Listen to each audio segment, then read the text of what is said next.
yang PR-mu ya. Tidak boleh, makanya kamu tidak mengerjakan PR. Tidak. Kenapa? Di malam aku ketiduran, makanya tidak mengerjakan PR. Tidak boleh.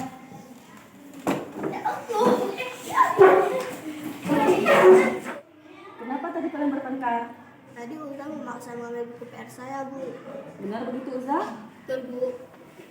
Berarti Uza tidak membuat PR ya? Iya, Bu. Kenapa? Semalam saya ketiduran, Bu, makanya tidak sempat membuat PR. Kamu tahu kalau PR seharusnya dikerjakan di mana?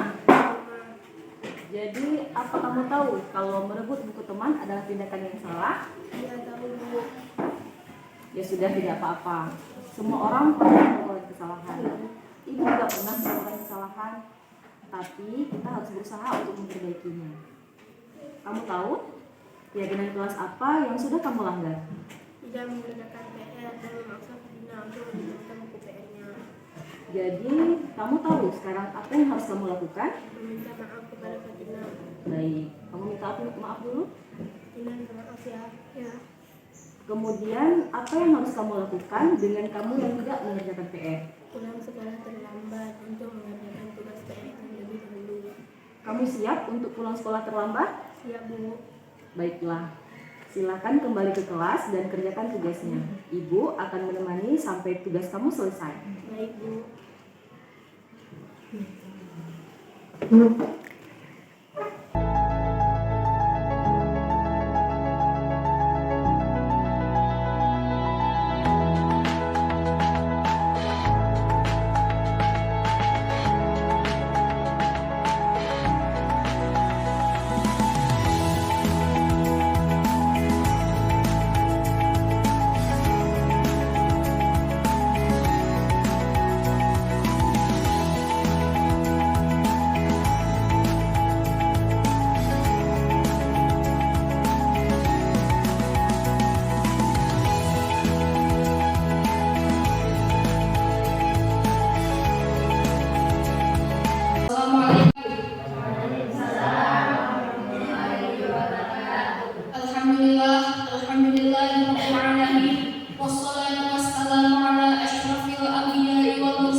Puji syukur kita panjatkan kehadirat Allah Subhanahu wa Ta'ala, Tuhan yang Maha Esa, atas limpahan rahmat dan kasih sayang-Nya sehingga kita bisa berhadir pada hari ini di SD Negeri Lampung. Tak lupa pula salawat dan salam kita haturkan kepada suri tauladan kita, Nabi Muhammad SAW, yang kita nantikan syafaatnya kelak di yaumil akhir. Kemudian penghormatan saya kepada Bapak Kepala Sekolah SD Negeri Lampung, Bapak Zulfikar MSI. Kemudian penghormatan saya kepada Wakil Kepala Sekolah SD Negeri Lampung, Bapak Zulfikar SPD. Kemudian penghormatan saya kepada seluruh guru yang telah berhadir pada hari ini. Baiklah, untuk menghemat waktu, saya Tasya Nabila selaku MC akan memandu acara yang akan kita laksanakan pada hari ini. Adapun acara kita pada hari ini mengangkat tema diseminasi menyebarkan pemahaman dan penerapan pengalaman budaya positif calon guru penggerak angkatan 9 SD Negeri Lampung, Kabupaten Aceh Besar. Baiklah Bapak Ibu yang saya hormati, untuk mengawali acara kita pada hari ini, mari kita dengarkan kata sambutan dari Bapak Kepala Sekolah SD Negeri Lampung yang akan disampaikan oleh Bapak Zulfikar MSI atau yang mewakili. Kepada Bapak dipersilakan.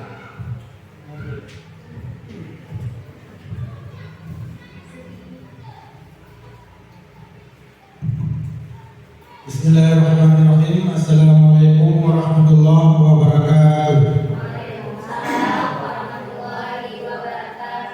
Alhamdulillah rabbil alamin, wassalatu wassalamu ala sayyidina Muhammadin wa ala alihi wa sahbihi ajma'in, amma ba'du.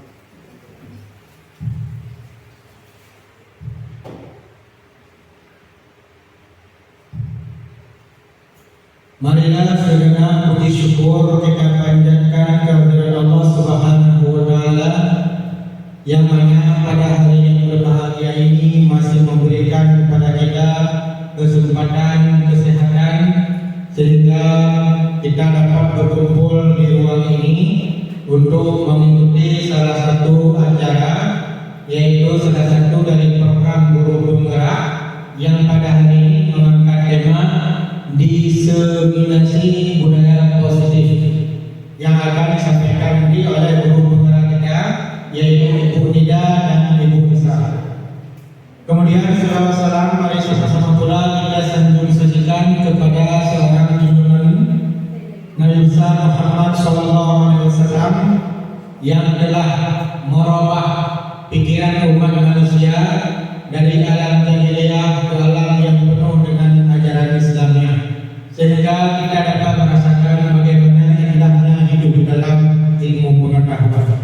Kita tidak bisa bayangkan kalau seandainya kita hidup di era jahiliyah yang tidak kenal mengenal antara satu sama lain, tidak mengenal antara benar dan salah, tidak mengenal budi pekerti dan lain sebagainya. Alhamdulillah dengan diutusnya Nabi Muhammad SAW, maka semua hidup kita dalam beraturan. Katakan penghormatan kepada Bapak Ibu Dewan Guru SD Negeri Langkat, kepada adik-adik yang sedang melaksanakan tugas PLP dari USK yang saat ini ditugaskan di SD Negeri Langkat, kemudian yang teristimewa kepada ibu-ibu Jalan Guru Penggerak, yaitu Ibu Nida Hayati dan Ibu Nisa Manadila yang sebentar lagi akan menyampaikan materinya. Saya mewakili dari Bapak Kepala Sekolah. Beliau kemarin mengatakan kepada saya bahwa sedang mengikuti pelatihan di Hotel Diana. Jadi beliau cuma mengirimkan salam buat kita semua. Semoga apa yang kita lakukan pada hari ini dapat ada manfaatnya, yang terutama bagi guru penggerak sendiri dan kepada keluarga besar SD Negeri Langkat secara umum.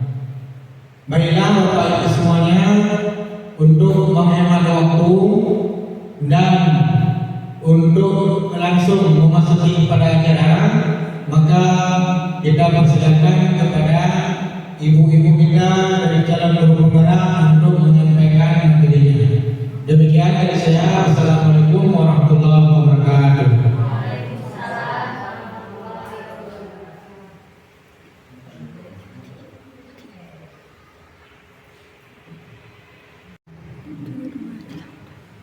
Baik, assalamualaikum warahmatullahi wabarakatuh.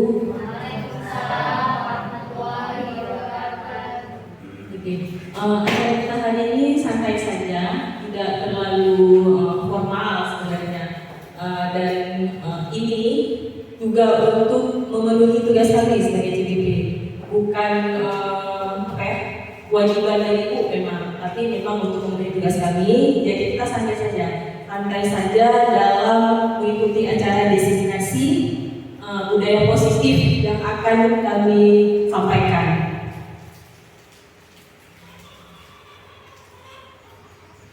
Baik, selamat datang dan selamat bahagia para guru hebat SD Negeri Langkat yang telah berhadir maupun yang tidak berhadir. Mari kita belajar bersama, berkolaborasi, saling berikan demi mewujudkan disiplin positif di SD Negeri Langkat kita yang tercinta. Di sini kami menerapkan penerapan pengalaman budaya positif. Nah, apakah makna budaya positif itu sendiri? Nah, budaya positif di sekolah yaitu nilai-nilai dan kebiasaan-kebiasaan di sekolah yang berpihak pada murid agar mereka dapat berkembang menjadi pribadi yang kritis, penuh hormat serta bertanggung jawab. Nah, di sini ada 7 konsep dasar budaya positif. Yang pertama adalah perubahan paradigma. Terus yang kedua, konsep disiplin positif. Yang ketiga, motivasi perilaku manusia. Yang keempat, kreativitas kelas. Yang kelima, pemenuhan 5 kebutuhan manusia. Terus yang keenam, segi 3 restitusi dan 7 posisi kontrol. Nah, di antara 7 ini, 7 konsep dasar budaya positif, menurut Bapak Ibu, yang mana yang paling menyita perhatian? Ayo Bapak Ibu, yang mana nih? Nomor 5, pemenuhan 5 kebutuhan manusia. 5, 6, dan 7. Oke. Berarti ke nomor 6 segitiga restitusi dan yang ke-7 adalah posisi kontrol. Mungkin kalau segitiga restitusi kita sudah biasa ya, sudah biasa melakukan. Nanti kita akan tahu selanjutnya ya, di slide selanjutnya. Oke, perubahan paradigma. Nah, kegiatan kepalaan tangan di sini ada A dan B, Anda dan teman Anda. Terus sobeklah secari kertas kecil, tuliskan benda atau sesuatu yang sangat berharga untuk Anda. Letakkan di salah satu tangan Anda dan genggam benda atau sesuatu tersebut dengan segala daya.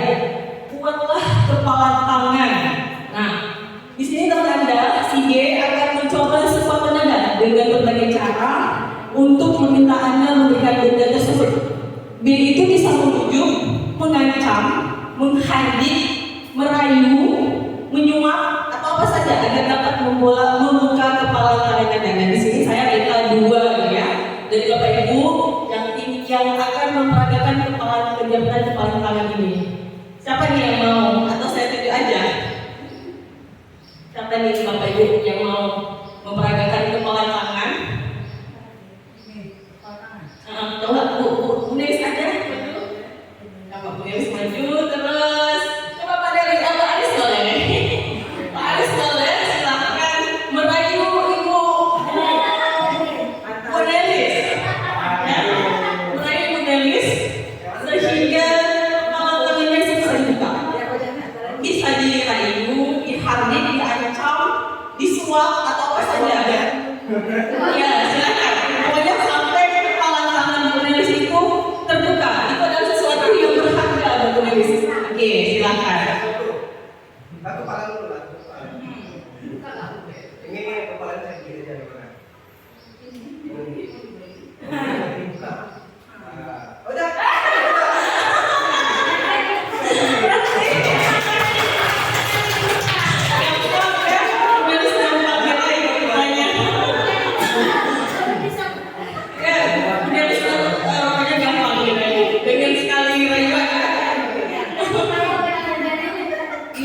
Bisa dirayu. Itu badannya saya sudah keputusan sendiri untuk membuka atau tidak. Nah, di sini dengan peragaan dari Bu Nelis sama Bu Aris tadi, Pak Aris, Pak Aris, yang memegang kontrol itu siapa? Bu Nelis atau Pak Aris? Bapak Ibu? Bu Nelis yang memegang kontrol untuk mau dibukakan kepala tangannya oleh Pak Aris. Oke, kita lanjut. Nah, disiplin positif dinilai kebajikan universal, benar atau salah? Ilusi bahwa guru bisa mengontrol murid. Bapak Ibu, benar. Oke. Terus ilusi bahwa semua penguatan positif efektif dan bermanfaat, benar atau salah Bapak Ibu? Benar. Oke. Kita lanjut. Ilusi bahwa kritik dan membuat orang merasa bersalah dapat menguatkan karakter. Salah. Oke, kita lanjut lagi. Yang terakhir adalah ilusi bahwa orang dewasa memiliki hak untuk memaksa anak-anak. Salah. Oke, kita lanjut ya. Nah, ini adalah filosofi pendidikan Ki Hajar Dewantara yang mengatakan bahwa semua anak itu terlahir dengan bakat dan minatnya masing-masing. Anak itu unik dan anak itu punya budi pekerti. Terus tugas guru itu menuntun bakat tersebut agar anak tumbuh dengan selamat dan bahagia, dan juga bukan menuntut, ya, tidak boleh menuntut di sini, sesuai dengan filosofi pendidikan Ki Hajar Dewantara. Terus guru itu ibarat petani, murid itu ibarat biji jagung atau benih, ya. Kita nggak bisa memaksa bahwa jagung itu harus tumbuh subur kalau kita tidak bisa menyediakan tempat yang subur juga, tentunya.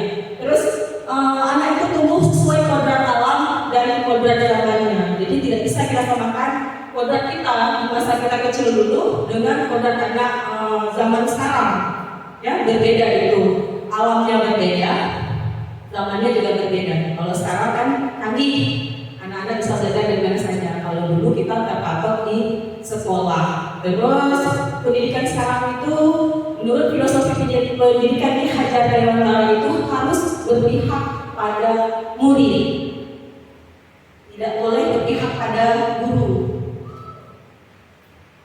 Atau dengan kata lain, student center, bukan teacher center, gitu ya.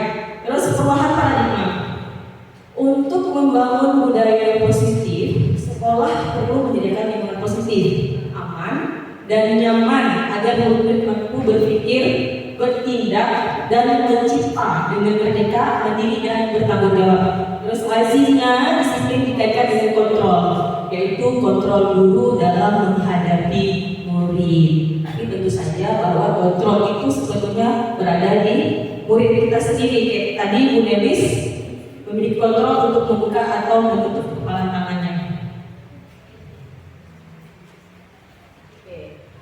Pembelajaran dengan paradigma baru. Pembelajaran dengan paradigma baru dirancang berdasarkan prinsip pembelajaran yang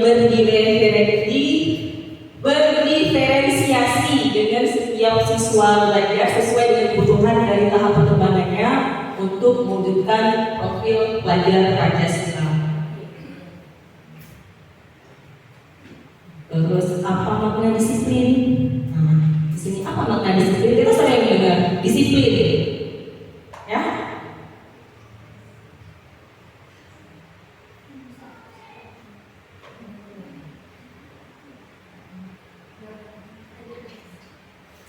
Kita lanjut apa itu disiplin. Nah, kalau kita disiplin itu maksudnya gimana? Kalau menurut kita, aku ya, aku ada peraturan.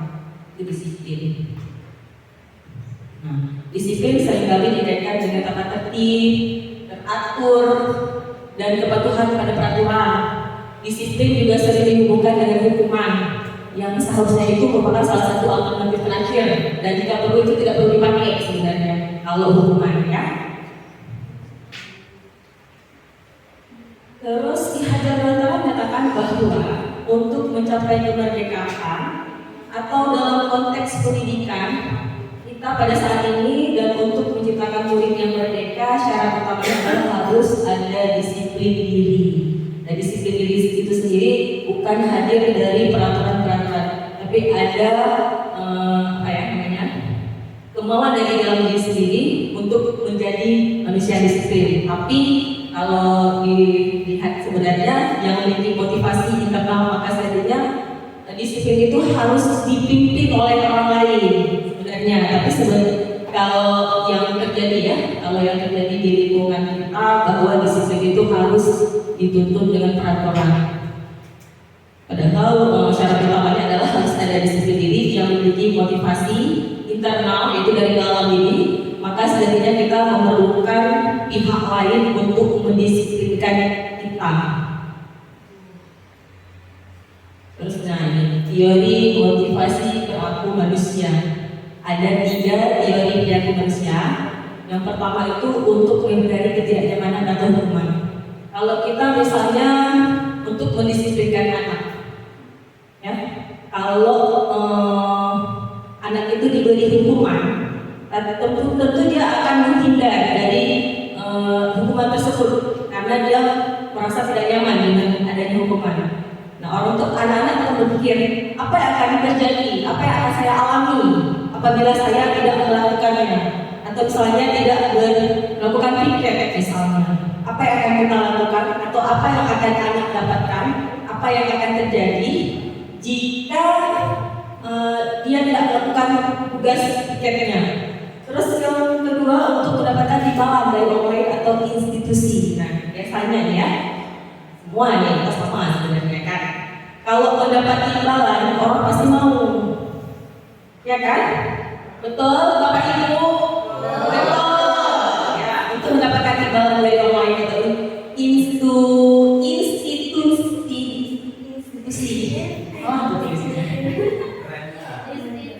Institusi. Oke. Apa yang akan saya dapatkan? Anak-anak akan berpikir, kalau saya melakukan ini, kalau tugas saya dapat ini, saya akan dapat apa?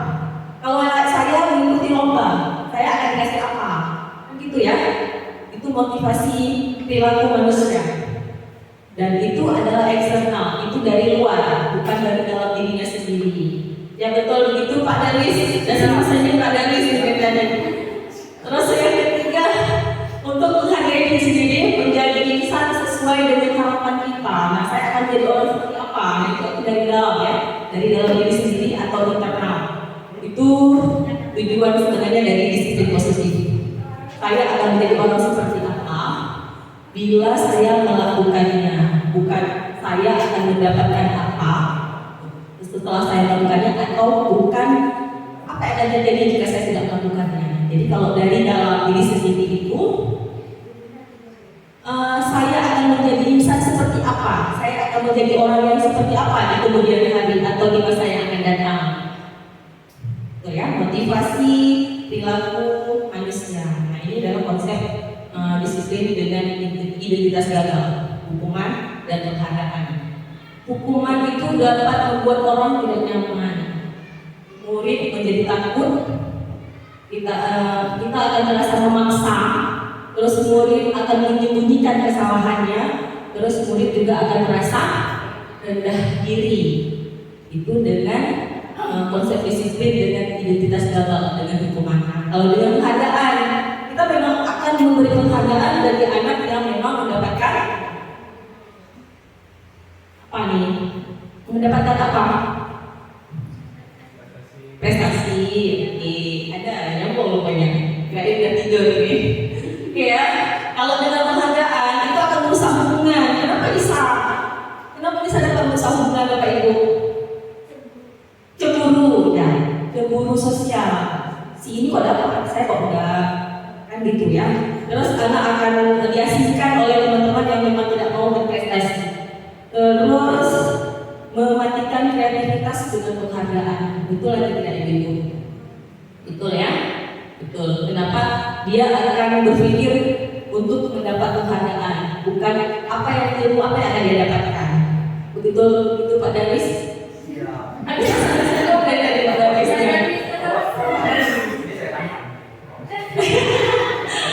Oke. Terus penghargaan itu dapat hukum. Kalau kamu nggak dapat hadiahnya ya, kalau dapat kamu kasih kita tahu nih. Ada tuh, walaupun nggak boleh sebenarnya tapi ada di dunia pendidikan kita sekarang ada. Terus itu tidak efektif. Penghargaan itu tidak efektif, Ibu Nelis. Ya. Terus keyakinan kelas. Nah, keyakinan kelas adalah nilai-nilai kebajikan atau prinsip-prinsip universal yang disepakati bersama secara universal, lepas dari latar belakang suku, negara, bahasa maupun agama. Kalau di sini kan di sekolah kita nggak ada ya beda agama ya. Ya, tapi saya dulu waktu SMA nanti ada beda agama. Terus menurut dosen pada tahun 1998, suatu keyakinan akan lebih memotivasi seseorang dari dalam, ya intrinsik, atau seseorang akan lebih bersemangat untuk menjalankan keyakinan daripada hanya sekedar mengikuti serangkaian peraturan. Nah, kalau apa bedanya keyakinan dengan peraturan? Kalau menurut Bapak Ibu, apa bedanya keyakinan dengan peraturan? Boleh? Kalau misalnya peraturan itu dilakukan karena kita takut pada hukuman.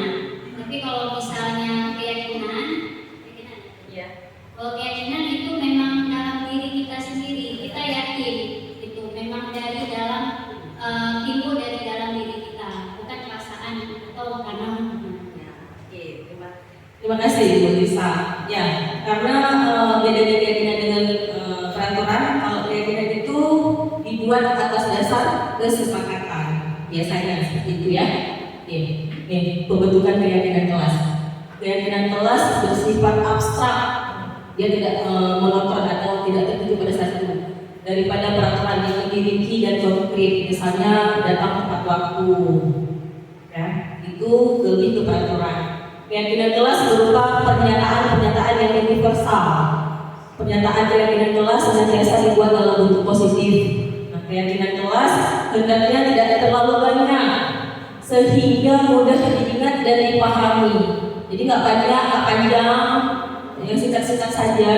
Terus semua warga kelas sebanyak ikut berkontribusi dalam membuat kegiatan kelas lewat curah pendapat. Pada saat kita membuat keyakinan kelas, itu ada komunikasi antara anak dan guru, kesepakatan anak dengan guru untuk membuat kegiatan keyakinan kelas. Terus yang terakhir, bersedia meninjau kembali keyakinan kelas dari waktu ke waktu. Kalau peraturan kan nggak bisa ditinjau, ya. Tapi kalau keyakinan kelas bisa diubah di pertengahan semester, di akhir semester atau di awal semester baru. Itu bisa kita ubah, kita tinjau kembali dari waktu ke waktu di kelas kita masing-masing. Nah ini peraturan dan keyakinan kelas. Ini bedanya. Kalau peraturan itu misalnya selalu kembalikan buku ke tempatnya, itu peraturan. Tapi kalau keyakinan kelas itu tanggung jawab. Tanggung jawab kamu apa setelah membaca buku? Terus nomor 2, dilarang mengganggu orang lain. Itu peraturan, dilarang. Kata-kata dilarang itu negatif ya kalau didengar sama anak. Tapi kalau kebajikan keyakinan kelas itu atau kebajikan yang dituju itu adalah menghormati orang lain dan diri sendiri. Kalau kita nggak mau diganggu orang lain, kita jangan ganggu orang lain kan itu. Tapi kalau kita larang, itu sudah masuk ke peraturan. Terus yang ketiga, hadir di sekolah 15 menit sebelum pembelajaran dimulai. Nah ini menghormati orang lain, komitmen pada tujuan atau berkomitmen, itu masuk ke keyakinan kelas. Jadi dia singkat tapi mudah diingat. Terus yang ketiga, dilarang melakukan kekerasan. Itu kalau untuk keyakinan kelas itu adalah keselamatan, juga menghormati orang lain. Dilarang melakukan kekerasan. Karena kalau udah dilarang itu sudah negatif kata-katanya, tapi kita ubah menjadi kalimat positif. Terus dilarang menggunakan narkoba. Itu juga kalimat negatif. Tapi kita ubah ke kalimat positif dengan kesehatan atau menjaga kesehatan. Itu tanggung jawab sendiri, bukan dia akan tahu kalau saya tidak menjaga kesehatan saya akan seperti apa. Tapi kalau dilarang menggunakan narkoba, dia nggak akan tahu itu maksudnya kemana tujuannya, kenapa apa narkoba itu coba-coba kan itu biasanya ya dari ini coba-coba. Terus bergantian atau menunggu giliran. Ya, biasanya kalau olahraga nih menunggu giliran atau bergantian pada saat bermain bola. Kalau di keyakinan kelas itu kalimat positif itu menghormati orang lain atau kesabaran, melatih kesabaran untuk menunggu orang lain.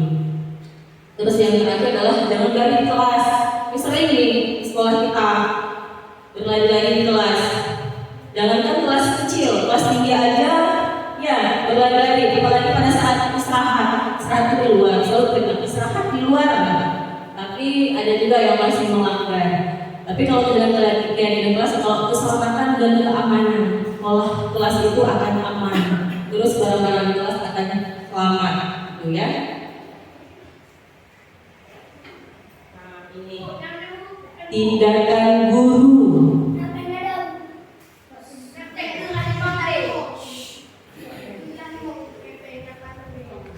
Ya, tindakan guru.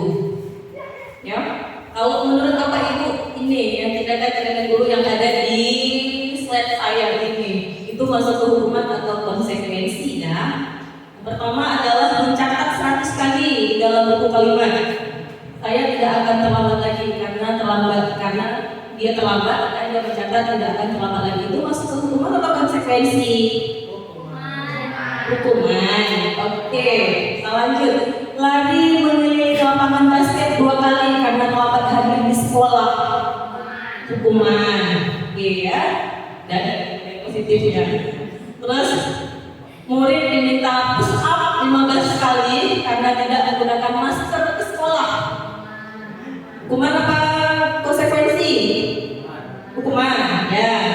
Terus mengganti kertas tugas teman yang telah dicoret.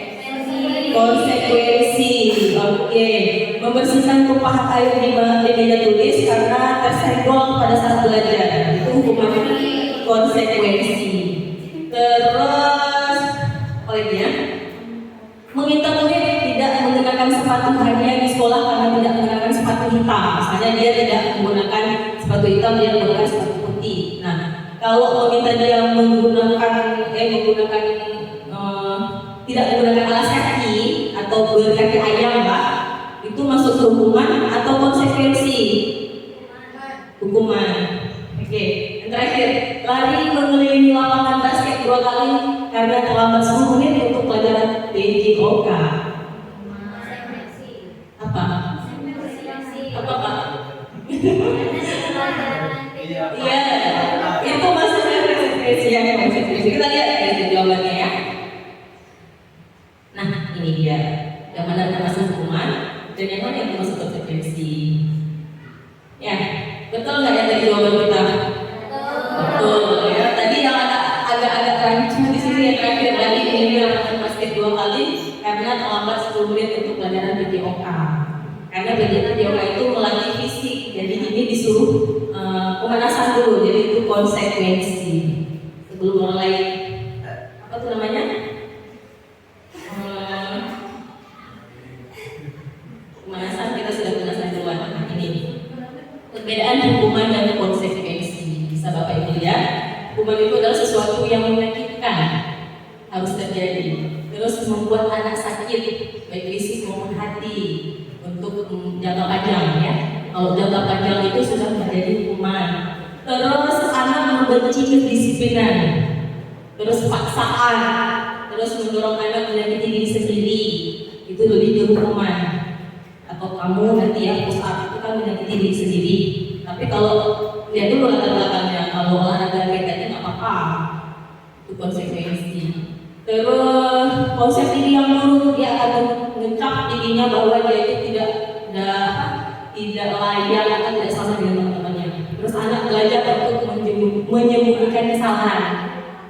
Dia tidak akan mengakui, takut dihukum. Ya, dia tidak akan mengakui kesalahannya karena takut dihukum. Terus marah. Pasti siswa ya kalau dihukum, padahal dia tahu nih kalau ini telat datang pasti dihukum. Tapi dia telat juga datang atau tidak sengaja, dia akan mengakui kesalahannya. Dia akan marah kalau dihukum, terus rasa bersalah, malu dengan teman-temannya dan merasa tak dihargai. Nah, itu adalah hukuman. Terus kalau misalnya konsekuensi, apa itu konsekuensi? Sesuatu harus terjadi. Ya, itu konsekuensi, membuat anak merasa tidak nyaman dalam jangka waktu pendek, tidak panjang, jadi dia tidak memasukkan dalam hati. Terus apalagi anak menghargai disiplin. Terus apalagi stimulus tanggapan, terus mendorong anak agar mudah menyesuaikan diri, konsep diri yang baik, anak belajar untuk mematuhi peraturan, kehilangan hak, dibuat tidak nyaman, diasingkan untuk sementara atau di tempo sebentar, tidak berkelanjutan, enggak kayak tadi seharian nggak pakai sepatu, itu kan jangka panjang ya, dari pertama masuk sampai pulang. Nah, ini adalah kebutuhan dasar manusia. Tadi ada yang terkesan dengan kebutuhan dasar manusia. Ada 5 kebutuhan dasar manusia. Yang pertama itu bertahan hidup, terus yang kedua rasa kasih sayang, yang kedua rasa kasih sayang dan rasa diterima, terus yang ketiga perkosaan, yang keempat kebebasan, dan yang kelima itu adalah kesenangan. Bertahan hidup. Jadi kan ada di bagian kebutuhan dasar manusia ada 5. Yang pertama adalah kebutuhan hidup. Kebutuhan bertahan hidup survival adalah kebutuhan yang bersifat psikologis untuk bertahan hidup, misalnya kesehatan, rumah, dan makanan. Kebutuhan biologis sebagai bagian dari proses reproduksi termasuk kebutuhan untuk tetap bertahan hidup. Nah, komponen psikologis adalah kebutuhan ini meliputi kebutuhan akan perasaan aman. Terus kasih sayang, semua kita butuh kasih sayang, untuk anak-anak. Kebutuhan untuk disayangi dan diterima meliputi kebutuhan akan hubungan dan koneksi sosial antara satu orang dengan orang yang lain, sama seperti kita hari ini ya. Terus kebutuhan untuk memberi dan menerima kasih sayang, dan kebutuhan untuk merasa menjadi bagian dari suatu kelompok. Kebutuhan ini juga meliputi keinginan untuk tetap terhubung dengan orang lain seperti teman, keluarga, pasangan hidup, teman kerja, kita, binatang peliharaan dan kelompok yang kita tergabung. Kayak kami kan sekarang ada kelompok CGP. Nah, itu kelompok di mana kita tergabung, tetap merasa diterima dan dihargai. Terus penguasaan, kebutuhan ini berhubungan dengan kekuatan untuk mencapai sesuatu, menjadi kompeten, menjadi terampil, diakui atas prestasi dan keterampilan kita, didengar dan memiliki rasa harga diri. Kebutuhan ini meliputi keinginan untuk dianggap berharga, bisa membuat perbedaan, bisa membuat pencapaian, kompeten, diakui, dihormati. Ini meliputi self-esteem, itu kehidupan untuk meninggalkan pengaruh penguasaan. Terus selanjutnya adalah kebebasan. Kebebasan untuk bebas. Kebutuhan untuk bebas adalah kebutuhan akan kemandirian, otonomi, memiliki pilihan dan mampu mengendalikan hidup seseorang. Anak-anak dengan kebutuhan kebebasan yang tinggi menginginkan pilihan. Mereka perlu banyak bergerak di kelas, suka mencoba-coba, tidak terlalu terpengaruh dengan orang lain, dan senang mencoba hal baru dan menarik. Itu ada dari sifat anak-anak kita. Terus kesenangan, sama dengan kita, anak-anak lebih membutuhkan kesenangan. Ya, kebutuhan akan kesenangan adalah kebutuhan untuk mencari kesenangan, bermain dan tertawa. Bayangkan hidup tanpa menikmati apapun, kerja aja atau belajar aja, kan itu nggak seru ya, nggak senang, nggak tertawa, nggak bahagia. Betapa menyedihkan ya. Terus Gleiser menghubungkan kebutuhan akan kesenangan dengan belajar. Semua hewan dengan tingkat inteligensi tinggi, ya, anjing, lumba-lumba, primata, dan lain-lain. Itu adalah hewan yang mempunyai IQ yang tinggi. Bermain. Saat mereka bermain, mereka mempelajari keterampilan hidup yang penting. Manusia itu tidak berbeda, sama dengan hal itu, maksudnya gitu ya. Enggak, manusia yang IQ-nya tinggi. Binatang aja yang punya IQ-nya tinggi, dia butuh kesenangan. Maksudnya itu, Pak Adis. Oke, tadi ada saya menyampaikan sesuai dengan pelajaran restitusi. Nah, ini apa itu restitusi? Restitusi adalah proses menciptakan kondisi bagi murid untuk memperbaiki kesalahan mereka sehingga mereka bisa kembali pada kelompok mereka dengan karakter yang lebih kuat. Itu menurut Ghost pada tahun 2004. Nah, ini adalah 9 ciri-ciri restitusi. Yang pertama, bukan untuk menebus kesalahan, tetapi belajar dari sebuah kesalahan. Ya, itu masuk ke dalam ciri-ciri restitusi. Jadi bukan anak dituntut harus kita mau belajar menuntut menebus kesalahan dia. Kalau saya membuat ini, saya akan menebus seperti ini. Kalau restitusi tidak, dia belajar dari kesalahan. Kalau saya nggak mau lagi seperti ini, saya akan seperti ini. Terus memperbaiki hubungan. Ya, restitusi itu dapat memperbaiki hubungan. Beda dengan penghargaan tadi. Terus tawaran, bukan dipaksa, tidak bisa dipaksa. Itu restitusi. Terus restitusi mencari kebutuhan dasar yang mendasari tindakan. Terus yang kelima, restitusi diri adalah cara paling baik untuk memperbaiki diri. Yang keenam, restitusi itu berfokus pada karakter, bukan tindakan. Terus yang ketujuh, restitusi itu menuntun untuk melihat ke dalam diri sendiri, ke dalam diri si anak atau kita sebagai guru melihat ke dalam diri kita sendiri. Itu adalah ciri restitusi.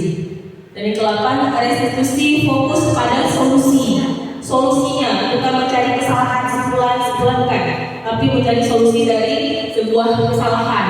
Terus yang ke-9, restitusi mengembalikan murid yang berbuat salah pada kelompoknya. Jadi dia tidak diasingkan, ya, tidak diasingkan, dan dia tidak akan perlu merasa bersalah, tapi dia belajar dari kesalahannya.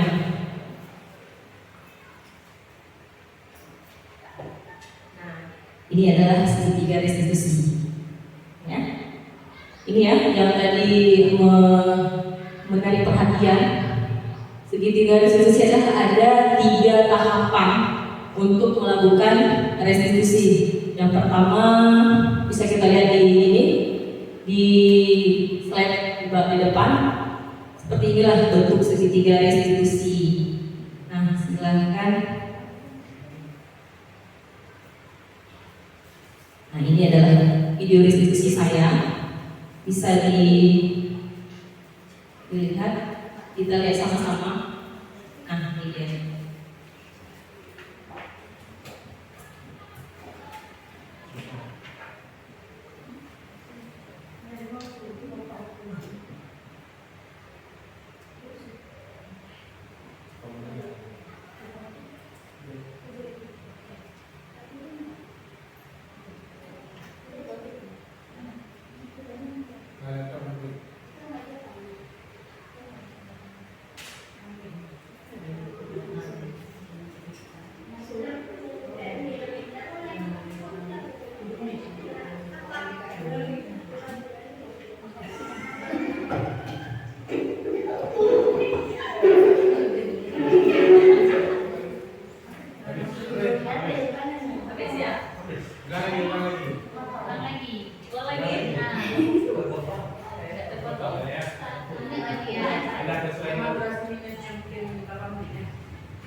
Ada 2 video yang akan kita tampilkan.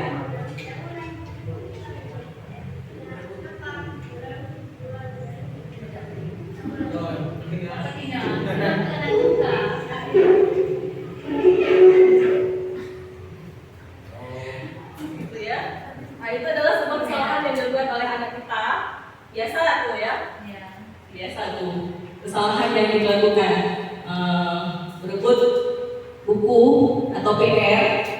Ini tugas yang tidak dilakukan oleh Uza. Dia pada setelah istirahat, ceritanya di sini Uza ingin meminta paksa buku Fatina. Nah, terjadilah rebutan, berebut buku karena Fatina tidak mau memberikan.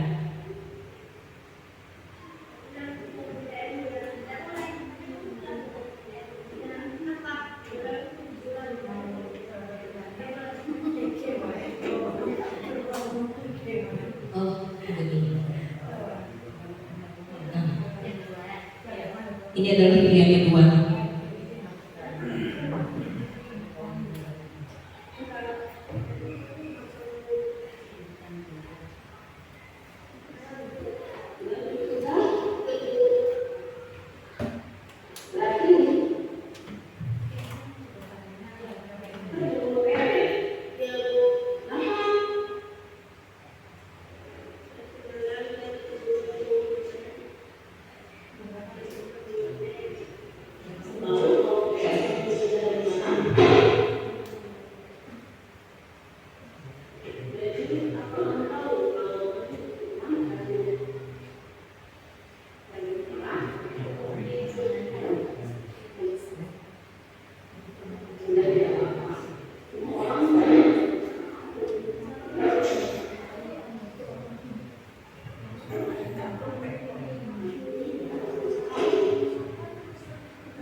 sebenarnya.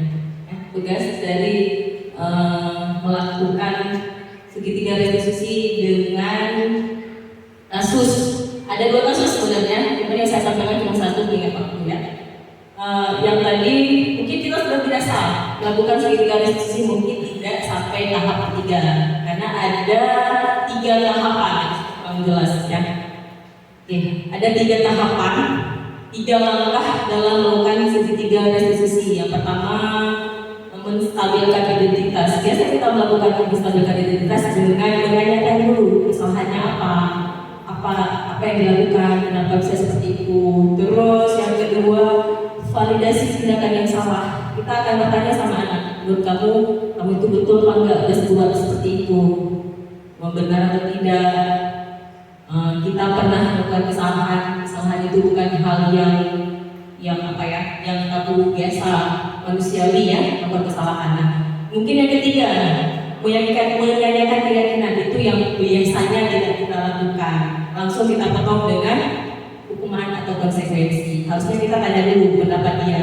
Kalau kamu berbuat seperti ini, kamu akan seperti apa?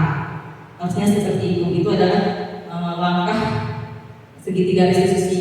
Nah, teori kontrolnya, kalau kita menstabilkan identitas, kita semua akan melakukan hal terbaik yang bisa kita lakukan. Itu teori kontrol. Terus yang kedua, semua perilaku memiliki alasan. Alasan anak melakukan kesalahan apa? Seperti tadi di versi saya, dia melakukan mencoba untuk merebut buku kawan itu, alasannya kenapa? Terus menanyakan keyakinan. Kita semua memiliki motivasi internal. Ya kalau kamu membuat kesalahan seperti ini, kamu akan seperti apa? Apa konsekuensi yang akan kamu lakukan? Itu dia minta sendiri, bukan kita yang menentukan. Terus ini posisi kontrol.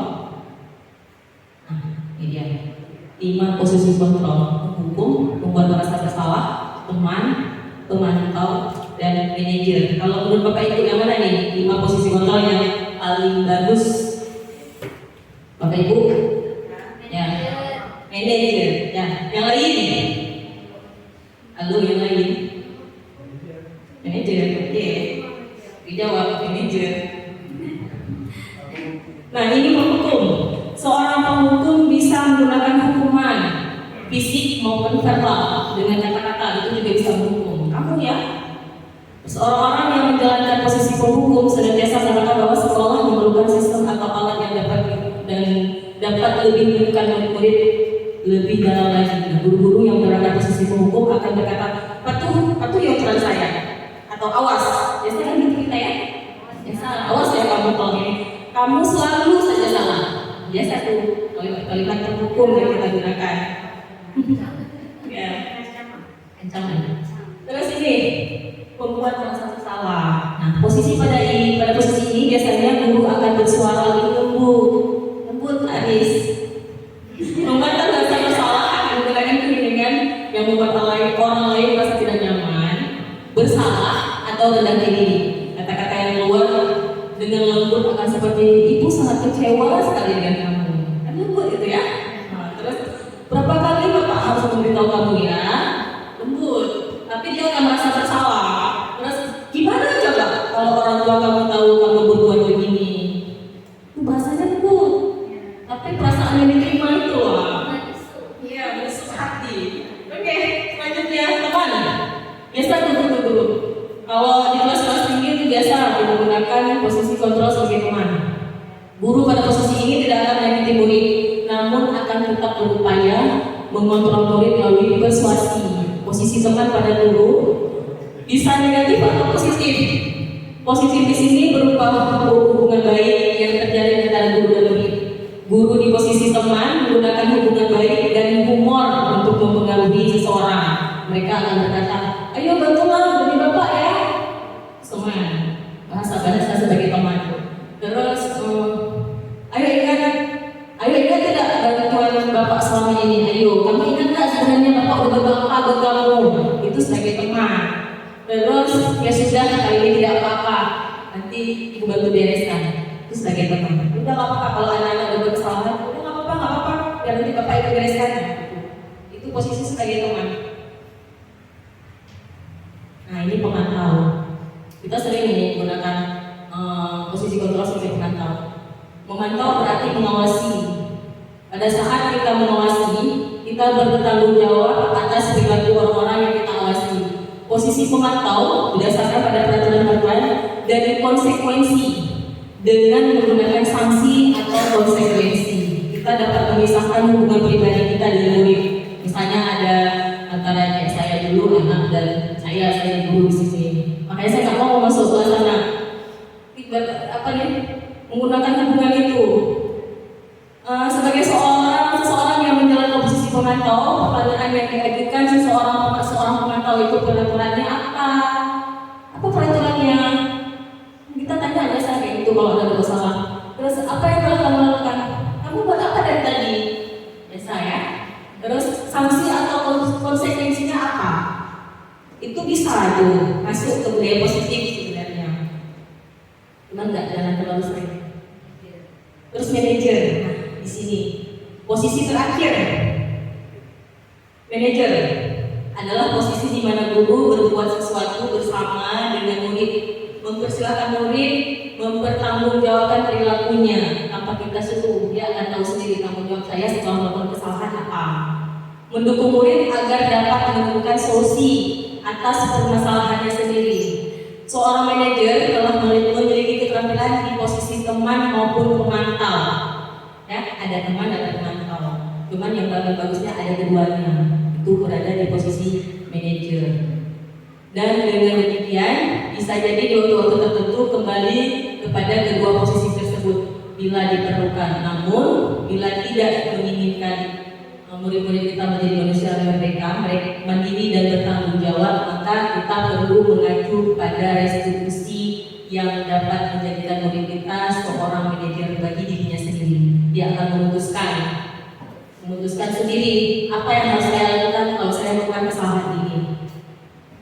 Terus murid diajarkan untuk menganalisis kebutuhan dirinya maupun kebutuhan orang lain. Di sini penekanan bukan pada kemampuan membuat konsekuensi, namun dapat berkolaborasi dengan murid bagaimana memperbaiki kesalahan yang ada. Seorang manajer akan berkata, apa yang kita yakini? Itu kembali ke keyakinan. Kan kita udah keyakinan kelas di awal ya. Kembali ke keyakinan kelas. Apa yang sudah kita yakini? Apa yang kamu yakinkan? Apa yang meyakininya?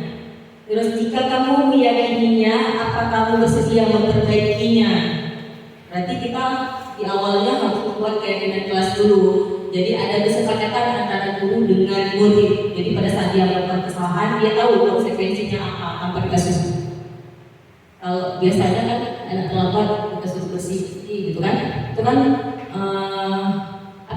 bukan yang sudah tertulis, tapi spontan.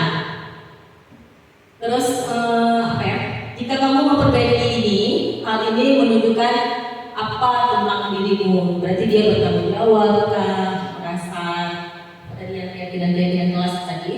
Terus apa rencana kamu untuk memperbaiki hal itu? Nah, itu kita tunjukkan kepada anak biar mereka yang memutuskan. Oke, terima kasih. Itu adalah beberapa posisi kita dalam pengamalan budaya positif di sekolah. Ya, sekarang ini nih, setelah kita mempelajari beberapa budaya positif yang telah saya paparkan, menurut Bapak Ibu nih, ada tidak keinginan untuk menjalankan beberapa posisi kontrol dan menjalankan segitiga restitusi dalam mencari solusi pada permasalahan seorang anak? Ada Bapak Ibu? Ada.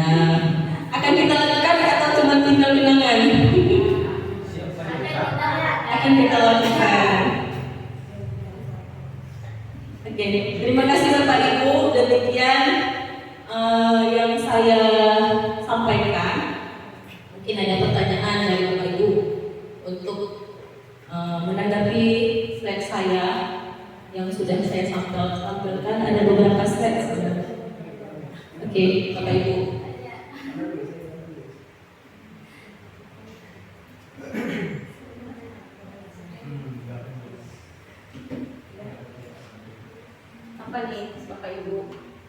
Halo.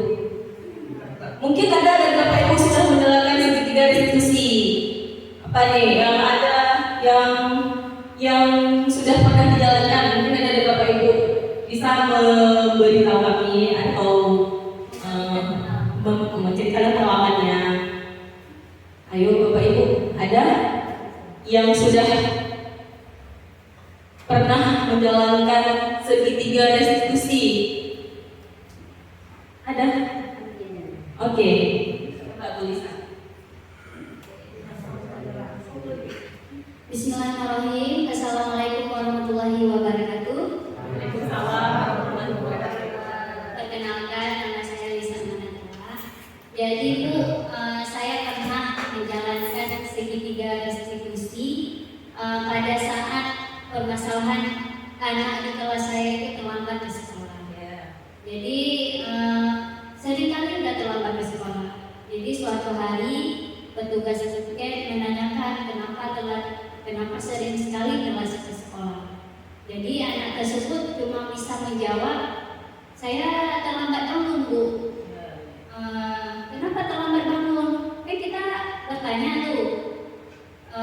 Saya Bu sering main HP malam-malam. Jadi paginya saya jadi terlambat bangun, gak ada yang membangunkan. Oh begitu. Jadi permasalahan tersebut diserahkan kepada wali kelasnya, dan wali kelasnya saya sendiri melakukan segitiga restitusi tersebut, yaitu dengan membuat anak tersebut dapat menyelesaikan masalahnya sendiri. Jadi kita tanyakan kenapa, terus bagaimana cara dia menyelesaikan masalah, bagaimana supaya kamu tidak terlambat bangun lagi. Jadi anak-anak menjawab, saya Bu akan menyetel alarm di rumah saya, terus meminta ibu saya untuk membangunkan saya tepat waktu. Jadi saya berjanji tidak akan terlambat lagi ke sekolah. Baik. Jadi dengan itu anak-anak kita sendiri tidak takut untuk kita beri hukuman. Jadi di posisi manajer kita tadi berusaha meyakinkan anak untuk menanamkan nilai-nilai positif dari motivasi dirinya sendiri. Jadi dia bisa menyelesaikan masalahnya sendiri dengan kita, dengan bantuan kita. Itu aja Bu. Terima kasih. Assalamualaikum warahmatullahi wabarakatuh. Warahmatullahi wabarakatuh. Banyak sekali ya, Lisa sudah menjalankan segitiga restitusi. Nah bagi saya sendiri segitiga restitusi ini baru tahu pada saat saya melakukan tugas CGP. Tugas memangnya, tapi di sini baru tahu bahwa dalam membuat anak menjadi disiplin dirinya sendiri, mendisiplinkan dirinya sendiri, kita tidak perlu kita yang menentukan hukumannya. Jadi mereka sendiri atas kesadaran dirinya sendiri.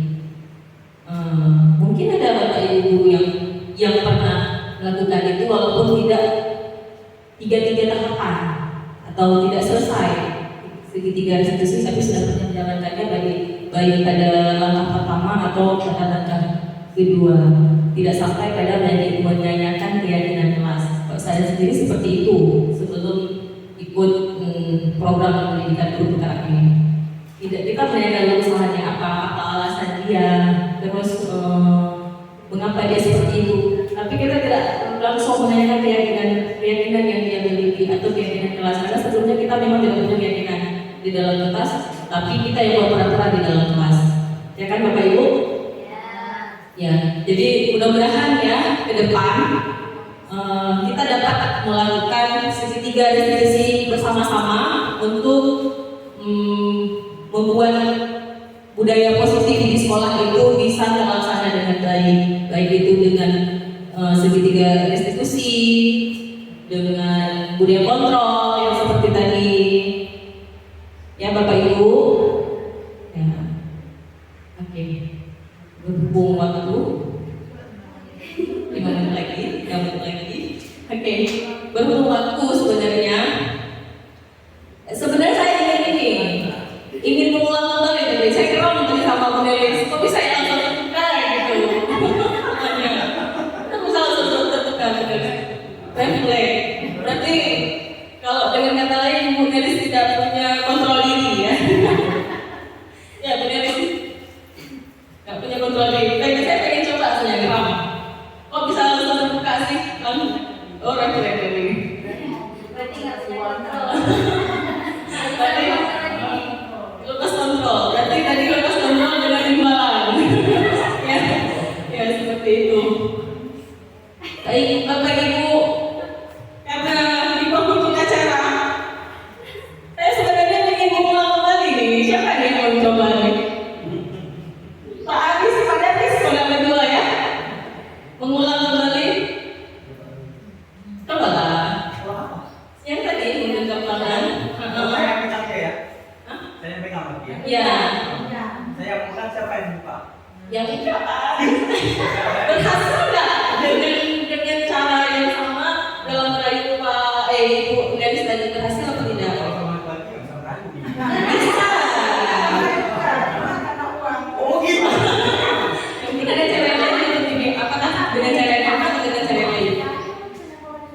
Nah, coba lah, majulah kalian yang kami. Dia harus ini harus berpasangan dia. Oh, harus berpasangan. Tapi Pak Davis maunya sama siapa? Sama siapa? Ini dah gila. Oke ya. Apa ya? Oh, saya tahu. Sama bestinya. Ya, Pak Putri. Coba Pak Tina. Coba maju Pak Tina. Ayo buat kita apa konsep? Saya Saya pegang apa nih mereka? Pak apa ada pokoknya di kepala Pak Davis itu ada sesuatu yang berharga yang pengen Ibu Tina Bentar. bentar aja.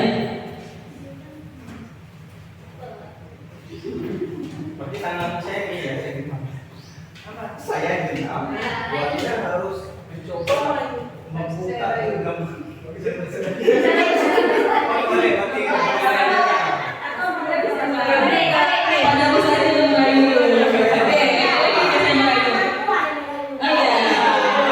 Betina menggenggam sesuatu yang berharga. Ini berharga sekali nih buat Betina nih. Bagaimana caranya supaya Pak Davis bisa membuka? buat kita genggam apa sih? Jangan bisa. Mau tahu? Saya mau tahu nih. Rahasia dong. Saya kasih tahu dong. Kira-kira kalau diambil itu Bu Atina bisa jatuh nggak? Sedih dong. Karena ini berharga. Tapi kalau diminta dengan Tuhan, oh gitu. Jadi mempan lagi kalau kita kasih apa namanya? Kita kasih uang misalnya, mau nggak diserahin? Apa yang digenggam?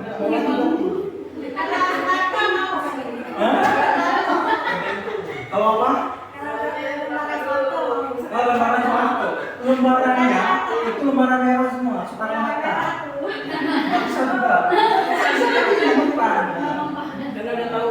Udah tahu. Jadi harus dari kata lain. Jadi kalau kita ambil itu membuat Bu Atina itu sedih ya. Bu Atina mau kita bantu untuk menyelesaikan kesedihan ini. Ayo kita ini sama-sama, kita selesaikan sama-sama. Saya harus tahu dulu gimana supaya kita bisa sama-sama untuk menyelesaikan kesedihan. Jadi buat beneran. Iya. Mau nggak kesedihannya itu kita bagi bersama? Boleh. Ya, kalau aku sangat. Jadi caranya kayak mana? Ya dibuka aja, biar sama-sama kita selesai. Jangan dibuka boleh. Kita nggak bisa. Saya kan bisa. Ya udah. Oke. Terima kasih Bu Tina sama Pak Davis sudah melakukan gerakan kepala tangan yang dengan sebuah rayuan ya. Nanti posisi kontrol di sini ada di tangannya Ibu Tina. Beliau mau membukakan tangannya dan kontrolnya sendiri. Begitu juga dengan anak-anak. Anak-anak akan melakukan sesuatu itu atas kemauannya dia sendiri. Kalau memang ada anak yang tidak mau melakukan, dia akan tetap tidak akan melakukan. Tapi ada anak yang melakukan itu atas kemauan dia sendiri, bukan kemauan kita sebagai Demikian yang dapat saya sampaikan, demikian yang dapat saya paparkan. Terima kasih Bapak Ibu yang telah berhadir. Terima kasih guru-guru hebat SD Mangkat. Saya akhiri. Bila itu hidayah. Assalamualaikum warahmatullahi wabarakatuh. Saya kembalikan kepada Ibu moderator, kepada Ibu moderator.